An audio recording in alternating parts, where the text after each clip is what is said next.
Thank you very much, TJ.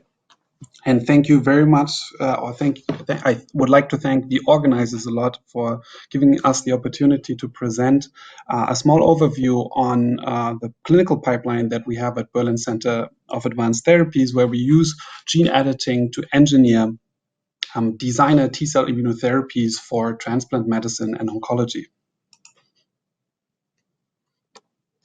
So these are my potential conflicts of interest. So in the center of many of the projects that we do at BCAT is adoptive T-cell transfer. And the general idea here is that we can use the patient's own immune cells to generate a therapy.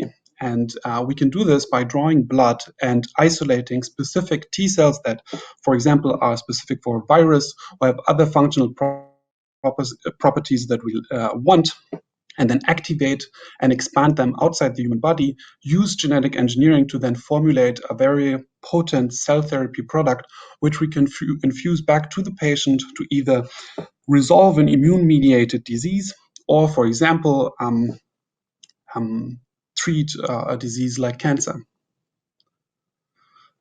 So I started working with CRISPR back in 2015 during my time at Baylor College of Medicine, and there we followed the work of Alex Marson and found that if you co-electroporate CRISPR-Cas9 ribonucleoproteins, short RNPs, so recombinant Cas9 and single guide RNA into activated T cells, that is a very powerful means to genetically modify T cells. And I'm going to give you two examples on how we can use this clinically. One, first step, it's easier, knocking out a gene in T cells. We can use this to engineer drug-resistant T cells. And then later on, I'm going to give you an example how we can use knock-in, so inserting new stretches of DNA in T cells. So let's jump right in. So my boss is Petra Reinke. She's the director of BCAT and also a transplant nephrologist. So her whole life, she is dedicated to treating patients with end-stage renal disease that require a kidney transplant, either from a healthy living matched donor or a deceased donor. And her primary focus in her work was to avoid that her patients reject the kidney graft. And this rejection is usually due to an alloreactive immune response by T and B cells toward the foreign tissue of the kidney. So we use very potent immunosuppressive drugs to prevent this. However, from the immunosuppressive drugs arise other challenges, and these are the side effects or damage that is associated with immunosuppression. And the most important complication of the immunosuppression are severe infections, for example, by reactivation of latent viruses such as cytomegalovirus. And over the last 2 decades, adoptive T-cell transfer with virus-specific T-cells has become a very important modality to prevent and treat severe infections like this. So what we want with this virus-specific T-cell is that after infusion, it expands and persists in the patient to fight the disease and makes it or transform a patient into a healthy individual. However, the systemic immunosuppression will also affect our T-cell product. We already know that the immunosuppression that patients with solid organ transplantations receive reduces the T-cell persistence, and we have indications that in patients with extensive disease, they prevent effective antiviral control. So triple immunosuppression is the gold standard, and there are 3 pillars: the steroids, nucleotide synthesis inhibitors, and calcineurin inhibitors. And we will focus on the last. Calcineurin inhibitors are small molecules that act in complex with so-called cyclophilin proteins, and the complex of the calcineurin inhibitor and the cyclophilin then inhibits the calcineurin phosphatase and prevents translocalization of the nuclear factor of activated T cells. This reduces the amount of effector cytokines that these T cells can release and limits the availability of other growth factors. So cyclophilin proteins are well studied. One cyclophilin protein is just called cyclophilin. This is the target of the CNI cyclosporin A. And the second is FK506 binding protein 12, or short FKBP12. And that is the target of tacrolimus.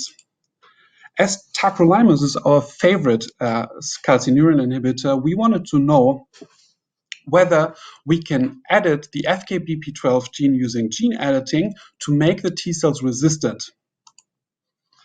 So this work was started when I was still a medical student working in the lab of Michael Schmück-Henneres, and together with Laila Amini, who did the lion's share of this work, we established a GMP-compatible process for applying gene editing for virus-specific T-cell product. So for this, we isolate peripheral blood cells and then stimulate the cells with viral peptides and then select the T cells that start producing interferon gamma, a key effector cytokine. This allows us to enrich for virus-specific T cells and reduce the amount of unspecific but also alloreactive T cells in our T cell product.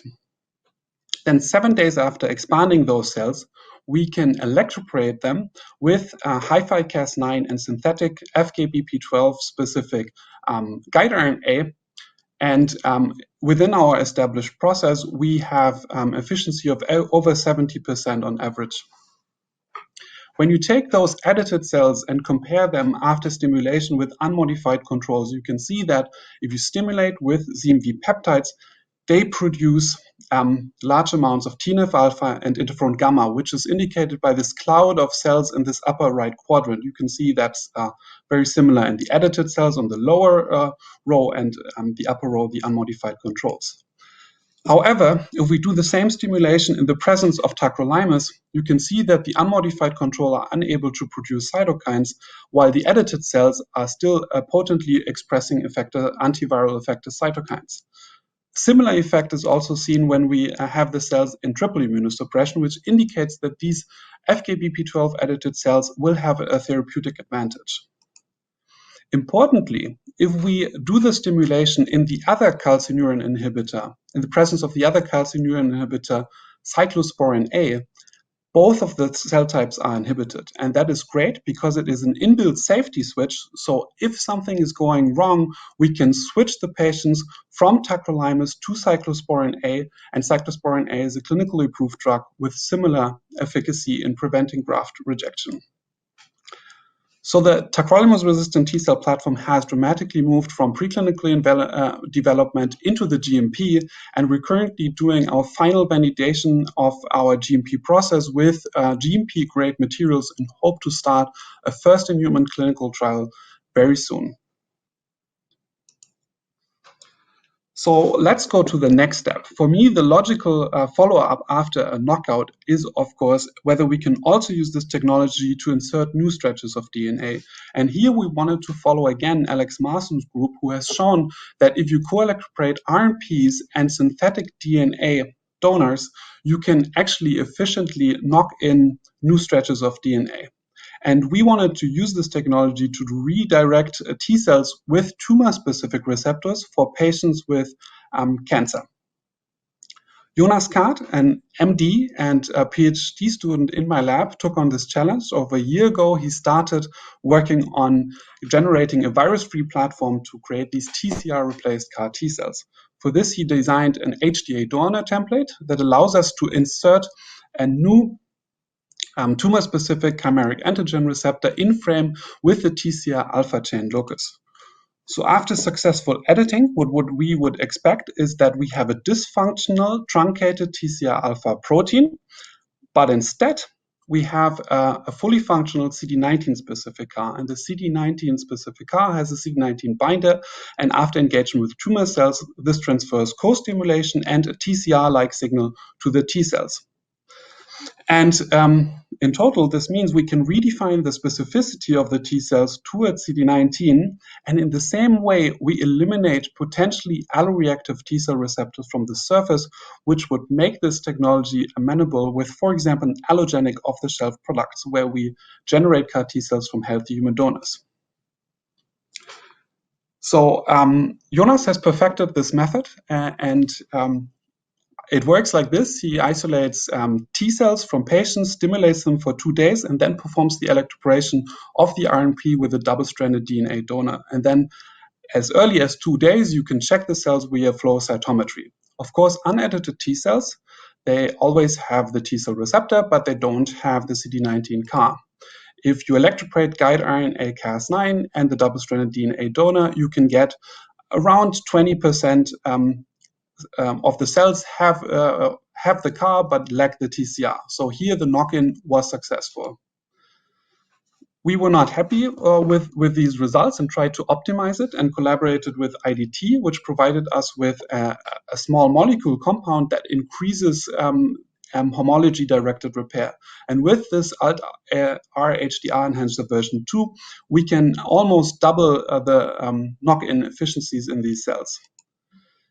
And to even further increase the efficacy, we identified a cocktail of two DNA sensor inhibitors, which we can pre-treat the cells with, and the combination of HDR enhancers and DNA sensor inhibition allows us to knock in CARs at rates above 50% on average.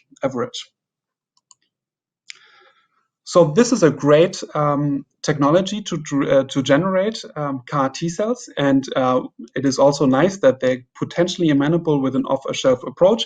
But since there are already a lot of CAR T cell products out there, we have to compare it with the gold standard.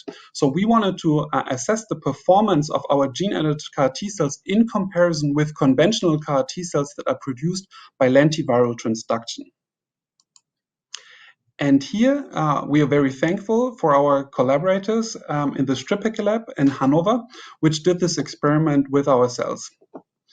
They performed a xenograft mouse in vivo experiment where they took immunodeficient mice and infused luciferase-labeled leukemia cells, and then injected our CD19-specific CAR T cells 4 days later. Then over a stretch of 5 weeks, they continually measured the leukemia burden using bioluminescence imaging. So if you look in the first column, you can see that the mice that were injected with the tumor only, there's a dramatic increase in the tumor burden, and we had to stop the experiment at week 5. In the lentivirally generated CD19 CAR T cells, you can see that in the earlier weeks, they are able to control the leukemia, but at week 5, you can see some mice that suffer from extensive leukemia. The TRAC knock-in CAR T cells appear to have better leukemia control. However, at last time point, there's also an increase. And the data is summarized here on the right in a log scale. You can see that on week 5, there is no statistical significant difference between the tumor burden in the tumor-only condition and the condition with lentivirally transduced CARs. However, the gene-edited CAR T cells are still able or still have significantly lower tumor burden. And with this, I'm pretty much sure that I'm already out of time. As a last quick comment, I think it's amazing what we're currently seeing in the CRISPR field. Both knockout and knock-in projects are widely investigated, and we have multiple clinical trials already ongoing, and I'm excited for the future to see how we can combine this to make better T-cell therapies. And with this, I would like to thank you for your attention and have up here the name of all the amazing people making clinical T-cell therapies extremely hard. You need big teams and a lot of different expertises, and I'm very glad that we have this in Berlin. I would, of course, like to thank my growing team and the R&D team, but also at the BIH lab. And now I'm very happy to take any questions that you might have. It does look like you have quite a number in the Q&A, but I'll summarize because several people asked overlapping questions about testing various forms of donor DNA. So maybe you could address several of the questions in the little bit of time we have and talk about any experiments you've done comparing different single-strand, double-strand, AAV, et cetera, as your donor. So when we started working on this, there were not many people who could make single-stranded DNA, which would be the useful alternative, at GMP grade. That's why we focused on double-stranded DNA and have not yet compared the two platforms. We are looking into that because more and more DNA providers are now looking into GMP production of single-stranded DNA, but so far we have not compared it systematically.